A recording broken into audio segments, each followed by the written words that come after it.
ಹಾಗಲ್ಲ, ಅದು ಬೇರೆ. ನಿನ್ನನ್ನು ನಿಲ್ಲಿಸಿದ ಹೀಗೆ ನಾನು ಯಾಕೆ ಭಾವಿಸಿಕೊಳ್ಳೋದು ಹೇಗೆ? ಮೇಲ್ಲೋಕ, ಸ್ವರ್ಗಲೋಕ. ಆ ಸ್ವರ್ಗಲೋಕದಿಂದ ರಂಭೆ ತೆರೆಗಿಳಿದು ಬಂದಳು. ರಂಭೆಯ ಬಿಡ್ಲಿಕ್ಕಿಲ್ಲ ಹಾಗಿಲ್ಲ. ಹೌದಪ್ಪ. ಹೇಗೆ ತಿಳಿಸಿಕೊಂಡೆ? ನಿನ್ನ ಕಾಲೆನ್ನುವುದು ನೆಲ ಮುಟ್ತಾ ಉಂಟು. ಹಾಗಾಗಿ ಸ್ವರ್ಗಲೋಕಕ್ಕೆ ಸಂಬಂಧಪಟ್ಟ ಅಳುವೆ ಅಲ್ಲ, ಕಣ್ಮುಟ್ತಾ ಇದ್ದೇನೆ. ಹೌದು. ಆ ಬಳಿಕ ಪಾತಾಳದ ನಾಗ ಕಣ್ಣಿಗೆಯು ಸೊಂಡನಿಂದ ಕೆಳಗಡೆ ಬಲ ಉಂಟು, ಸರಿ ಉಂಟಲ್ಲ. ಹಾಗಾಗಿ ಇರಲಿ ಅಂತ ಹೇಳಿ ಹಾಗಲ್ವೇ ಪಾತಾಳದವಳು ಅಲ್ವೇ ಅಲ್ಲ. ಹಾಗೆ ಈ ಭೂಲೋಕಕ್ಕೆ ಸಂಬಂಧಪಟ್ಟವಳು ಎನ್ನುವ ಹಾಗೆ ಅರ್ಥವಿಸಿಕೊಂಡವ ನಾನು. ಹಾಗೆ ತಿರುಗುತ್ತಾ ಈ ಕಡೆಗೆ ಬಂದಿದ್ದೇನೆ, ನಿನ್ನ ನೋಡಿದ್ದೇನೆ. ಚದುವಿಕೆ ಏನು? ಯಾರು ನೀನು? ಎಲ್ಲಿಂದ ಬಂದಿದ್ದೀಯಾ? ಯಾಕಾಗಿ ಬಂದಿದ್ದೀಯಾ? ಹೇಳುವೆ ವಿಸ್ತಾರವನ್ನು. ಪರಿಚಯವು ಆಲಿಸಬೇಕು.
ಹಾ.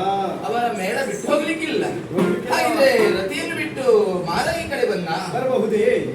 ಬರಲಿಕ್ಕೆ ಸಾಧ್ಯ ಉಂಟಾ? ಸಾಧ್ಯವೇ ಇಲ್ಲ ಬಿಡು. ಮನ್ಮಥ ನೀವು ಹಾಗೆ ಭಾವಿಸಿದ ಒಮ್ಮೆಲೆ. ಹಾ. ಮನ್ಮಥ ನೀನಲ್ಲ. ಹಾ. ಆದ್ರೂ ನಿನ್ನ ಚೆಲುವನ್ನು ಕಂಡಾಗ ಹಾ. ಮಾರವೆಂದರೆ ತೋರುತ್ತಿರುವವನು ನೀನೆನ್ನುವುದರಲ್ಲಿ ಸಂಶಯವಿಲ್ಲ. ಹಾ, ಹಾ, ಹಾ. ಹಾಗಿದ್ರೆ ಹಾ. ನಿನ್ನನ್ನು ಕಂಡಾಗ ಮನಸ್ಸಲ್ಲಿ ಮೂಡಿರುವಂತಹ ಪ್ರಶ್ನೆ ಒಂದೇ. ಯಾವುದು? ನನ್ನನ್ನು ಕೇಳುವಂತಹ ವ್ಯಕ್ತಿಯು ಹಾ. ವ್ಯಕ್ತಿತ್ವವುಳ್ಳವನಾಗಿದ್ದಾನೆ, ಹಾ. ಸಂಸ್ಕಾರಯುತನಾಗಿದ್ದಾನೆ ಹಾ. ಎನ್ನುವುದರಲ್ಲಿ ಸಂಶಯವಿಲ್ಲ. ಹ್ಮ್. ನಾನು ಸಾಮಾನ್ಯದವಳಲ್ಲ. ಯಾರು ನೀನು? ಕಾಣುತ್ತಿರುವಂತಹ ವಸುಮತಿ, ಹಾ, ಹಾ. ಅಲ್ಲಿಗೆ ಅಧಿಕಾರಿ ಹಾ. ಕೌರವೇಶ್ವರ.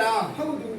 ಆಡ್ತಾರೆ ಹಸ್ತಿನಾವತಿ ಅಧಿಕಾರಿ ಕೌರವೇಶ್ವರ. ನಿಜ. ಕೌರವೇಶ್ವರ ಭಾನುಮತಿಯರ ಹಾ. ಮುದ್ದಿನ ಮಗಳು ನಾನು. ಹೌದಾ? ಹೌದು. ಹೆಸರು? ಹೆಸರು ಲಕ್ಷಣಿ. ಲಕ್ಷಣವಂತಹ ಹೆಸರು. ಹೌದಾ? ಹೌದು. ವನವಿಹಾರಕ್ಕೆನ್ನುವ ಹಾಗೆ ಹಾ. ಈ ಕಡೆಗೆ ಸಾರಿ ಬಂದವಳು ನಾನೇನು ಸತ್ಯ. ಸರಿ. ಈ ಕಾಲಕ್ಕೆ ನಾನು ಕೇಳುವಂತಹ ಹಾ. ವ್ಯಕ್ತಿಯ ವ್ಯಕ್ತಿತ್ವ ಎನ್ನುವುದು ತಿಳಿಯಬೇಕೆನ್ನುವಂತಹ ಹಂಬಲ ಹಾ. ಮಾಡಬಹುದೇ? ನನ್ನ ಪರಿಚಯ ಆಗಲಿಲ್ವಾ? ಖಂಡಿತ ಇಲ್ಲ. ಒಂದು ಮಾತನ್ನು ಹೇಳುದಿ. ಏನು? ಮಾರ ಎನ್ನುವ ಹಾಗೆ. ಹೌದಾ? ಆ ಮಾರನಿಗೂ ಸ್ವಲ್ಪ ಸಂಬಂಧ ಉಂಟು.